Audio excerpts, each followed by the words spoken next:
1월 12일 목요일, 오늘도 행복한 하루, 주님과 동행하고 교제하는 귀한 하루 되시기를 축복합니다. 오늘도 은혜로운 찬양으로 시작합니다.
이제 우리 합심하여 간절히 기도하겠습니다. 율법에 대하여 죽었고 새로운 남편인 주님과 결혼하여 한 몸을 이룬 신부로서의 아름다운 삶을 사는 매일매일이 되게 하옵소서.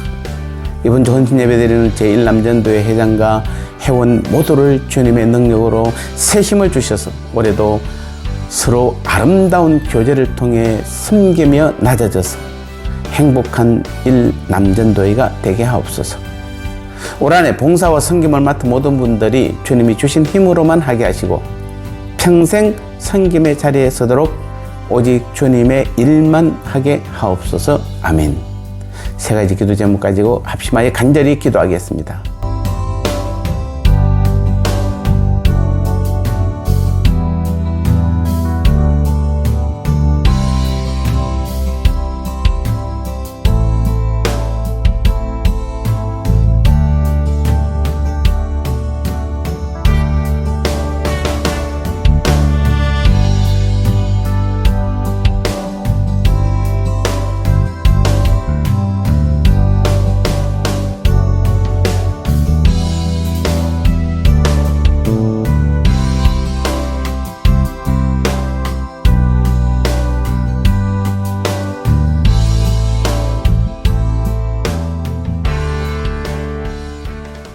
말씀 나누겠습니다. 오늘 말씀 제목은 재혼한 신부의 행복이라는 제목입니다.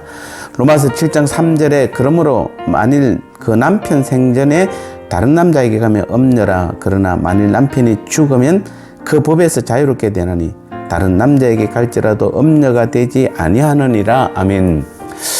이 7장 3절도 우리의 일반적인 재혼의 법도 맞지만은 여기서도 여전히 율법과 복음에 대한 부분을 정확하게 담은 표현을 재혼으로 표현한 것입니다.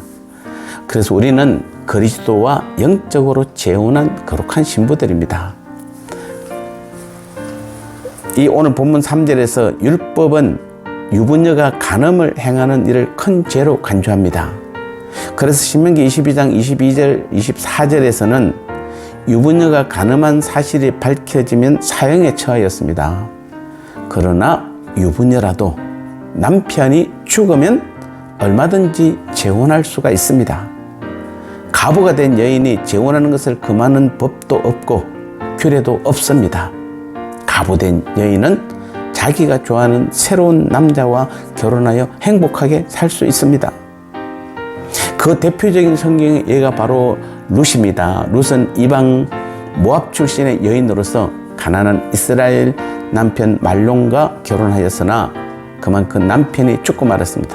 그래서 시모인 나오미와 함께 베들레헴으로 귀환했는데 보아스라는 아주 똑똑하고 인품 좋은 남자와 재혼을 하게 되었고 그로 말미암아 다윗과 그리스도의 조상이 되는 영예까지 누리게 되었습니다. 롯의 운명이 재혼으로 말미암아 180도 달라진 것입니다. 신랑인 보아스와 결혼하여 이방 여인이지만 이제는 구원받은 이스라엘 나라의 백성이 당당하게 된 것입니다. 이것은 바로 우리들도 영적으로 주님과 재혼한 것입니다. 십자가에서 우리 죄를 대속하신 예수님을 믿음으로 옛사람은 죽고 주님과 연합된 거룩한 신분으로 거듭났습니다. 즉 영적으로는 그리스도와 재혼하게 된 것입니다. 그래서 에베소서 5장 23절에서 25절은 교회를 그리스도의 신부로 그리스도는 교회의 남편으로 비유하는 것입니다. 그러므로 주님과 영적인 재혼은 하나님이 인정하시는 합법적인 재혼으로 제 아래에 있던 우리 옛사람을 멸하여 죽게 만들었습니다. 그리고 그리스도 안에서 새 사람으로 거듭나게 하신 것입니다. 그리고 그 거듭난 우리를 교회의 일원이 되게 하시고 교회를 그리스도의 신부로 만드셨습니다. 그러므로 주님과 연합된 우리들은 모두 주님처럼 거룩하고 의로운 자들입니다. 왜냐하면 우리는 주님과 연합함으로 주님의 그 의와 영광을 나누어 받았기 때문입니다. 한 몸이 되었기 때문입니다. 그러므로 우리들은 주님과 영적으로 재혼한 자로서 그에 합당하게 생활을 해야 하는 것입니다. 다시는 옛사람의 죄된 생활을 하지 말아야 합니다. 범사에 그리스도의 정결한 신부가 되어 주님처럼 선하고 거룩한 길을 가야만 합니다. 따라서 이제는 율법을 지킴으로 주님과 교제하는 것이 아니라 주님의 십자가 대속의 은혜를 믿음으로 주님과 교제를 해야 합니다. 율법의 행위로는 결코 주님과 교제할 수 없습니다. 이것은 영적으로 가늠하는 것과 마찬가지입니다. 그러므로 주님과 재혼한 성도인 오늘 우리들은 오직 주님의 은혜와 사랑의 법만을 지키고 그 안에서 주님과 교제하는 삶을 살아야 가장 옳은 믿음의 삶인 것입니다. 이제 나눔의 시간입니다. 주님과 우리는 재혼한 부부입니다. 따라서 그전에는 우리가 어떠한 삶을 살았고 어떤 신분의 사람이었을지라도 이제는 하나님 나라의 사람이고 하나님이 아버지이시고 더 이상 세상 나라의 삶이 아닌 하나님 나라의 삶을 살아야 합니다. 마치 룻이 이방 여인이지만 이스라엘 사람인 보아스를 만나 부부가 된 순간 이스라엘 백성이 된 것과 같습니다. 우리는 주님과 부부가 되어 구원을 받게 된 것입니다. 이제는 율법의 남편은 죽었기에 더 이상 율법에 매이거나 까다로운 율법을 남편으로 모셔 평생 어렵게 살 필요가 없습니다. 복음이신 주님과 날마다 동행하며 교제 가운데 부부로서의 한 몸의 삶을 사는 것입니다. 오늘도 주님 가르치신 기도로 승리하는 귀한 하루, 주님과 교제하며 동행하는 하루 되시기를 축복합니다. 하늘에 계신 우리 아버지여, 이름이 거룩히 여김을 받으시오며 나라가 임하시오며 뜻이 하늘에서 이루어진 것 같이 땅에서도 이루어지이다. 오늘 우리에게 일용할 양식을 주시옵고 우리가 우리에게 죄 지은 자를 사하여 준 것 같이 우리 죄를 사하여 주시옵고 우리를 시험에 들게 하지 마시옵고 다만 악에서 구하시옵소서. 대개 나라와 군세와 영광이 아버지께 영원히 있사옵나이다. 아멘.